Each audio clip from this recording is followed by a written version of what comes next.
ബി.ജെ.പിയുടെ സംസ്ഥാന general secretary S Suresh നമ്മളോടൊപ്പം ചേരുന്നുണ്ട്. 78% എന്ന ഒരു വലിയ റെക്കോർഡ് നമ്പറിലേക്ക് നമ്മുടെ ഈ പോളിംഗ് ശതമാനം എത്തിയിട്ടുണ്ട്. അപ്പോൾ അതിലൊരു വലിയ ശതമാനം NDAയിലേക്ക് വോട്ട് വന്നിട്ടുണ്ട് എന്ന് പ്രതീക്ഷിക്കുന്നുണ്ട്. തീർച്ചയായിട്ടും ഈ തെരഞ്ഞെടുപ്പിലെ രാഷ്ട്രീയ പാർട്ടി BJP ആണ്. ഈ തെരഞ്ഞെടുപ്പിലെ മുന്നണി NDA ആണ്. ഈ തെരഞ്ഞെടുപ്പിലെ അജണ്ട നിശ്ചയിച്ചത് BJP ആണ്. ഈ തെരഞ്ഞെടുപ്പിലെ രാഷ്ട്രീയം നിശ്ചയിച്ചതും BJP ആണ്. അതുകൊണ്ട് ഇതിൽ ഏറ്റവും വലിയ ഗുണഭോക്താക്കൾ, ഈ തെരഞ്ഞെടുപ്പിൻ്റെ ഏറ്റവും വലിയ ഗുണഭോക്താക്കൾ കേരള രാഷ്ട്രീയത്തിൽ BJPയും NDAയും ആയിരിക്കും എന്നുള്ള കാര്യത്തിൽ യാതൊരു സംശയമില്ല.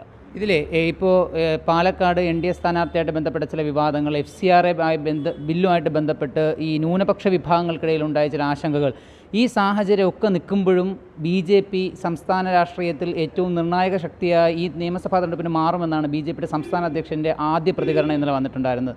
ഈ തെരഞ്ഞെടുപ്പ് കഴിയുമ്പോൾ കേരളത്തിൽ 2 മുന്നണികളെ ഉണ്ടാവും. ഒന്ന് BJP നേതൃത്വം നൽകുന്ന NDA മുന്നണി, മറ്റൊന്ന് BJPക്കെതിരായിട്ടുള്ള INDI മുന്നണി. ഇവിടെ UDFും LDFും അപ്രസക്തമാകുന്ന തെരഞ്ഞെടുപ്പാണ് ഈ തെരഞ്ഞെടുപ്പ്. കേരള രാഷ്ട്രീയം NDA മുന്നണി കേന്ദ്രീകൃതമായിട്ട് മുന്നോട്ട് പോകുന്ന ഒരു രാഷ്ട്രീയത്തിലേക്ക് എത്തിക്കഴിയും ഈ തെരഞ്ഞെടുപ്പ് ഫലം. അതാണ് ഒരു വശം. പാലക്കാട് സംഭവം അങ്ങേയറ്റം ദൗർഭാഗ്യകരമായ സംഭവമാണ്. അത് ഒരമ്മ, കേരളത്തിൽ നമുക്കറിയാമല്ലോ, കേരളത്തിൽ ക്ഷേമ പെൻഷൻ കിട്ടാത്തതിൻ്റെ പേരിൽ പിച്ചച്ചട്ടി എടുക്കേണ്ടി വന്ന അമ്മമാരെ സൃഷ്ടിച്ചൊരു സർക്കാരാണ് ഈ പിണറായി വിജയൻ സർക്കാർ.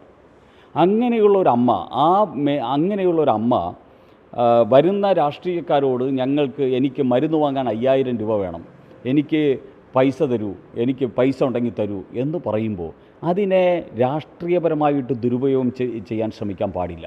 പക്ഷേ ദൗർഭാഗ്യവശാൽ കോൺഗ്രസ് അതിനെ രാഷ്ട്രീയവൽക്കരിക്കാൻ ശ്രമിച്ചു. അത് ശോഭാ സുരേന്ദ്രനെ അടിക്കാൻ ശ്രമിച്ചു, BJP ആക്രമിക്കാൻ ശ്രമിച്ചു.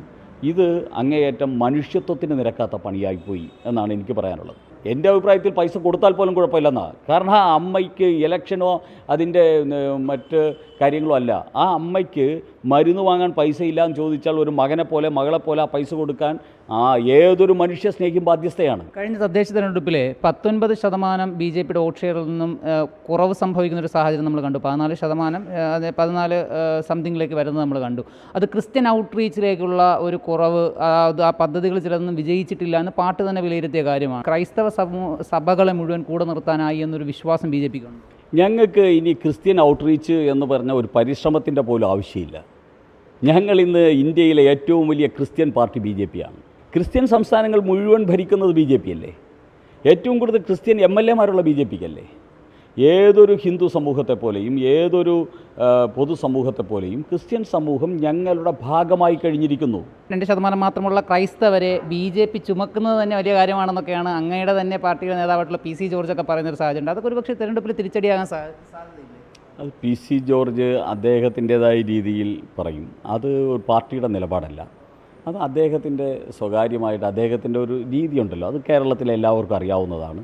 എന്തായാലും NDA കേരളത്തിലെ ഏറ്റവും പ്രബലമായ ഒരു ശക്തിയായി നിയമസഭാ തെരഞ്ഞെടുപ്പോടെ മാറും. അതോടൊപ്പം തന്നെ ക്രൈസ്തവ സമൂഹം മുഴുവൻ തങ്ങൾക്കൊപ്പം നിൽക്കും. പാലക്കാട്ടെ വിവാദങ്ങൾ ഒഴിവാക്കേണ്ടതാണ്. ഇങ്ങനെ സമകാലിക വിഷയങ്ങളിലെ BJPയുടെ കൃത്യമായ നിലപാടുകളാണ് ജനറൽ സെക്രട്ടറി എസ് സുരേഷ് നമ്മളോട് പങ്കുവച്ചത്. ക്യാമറമാൻ സജീവിനൊപ്പം അജ്മൽ ദിറാർ, 24 തിരുവനന്തപുരം.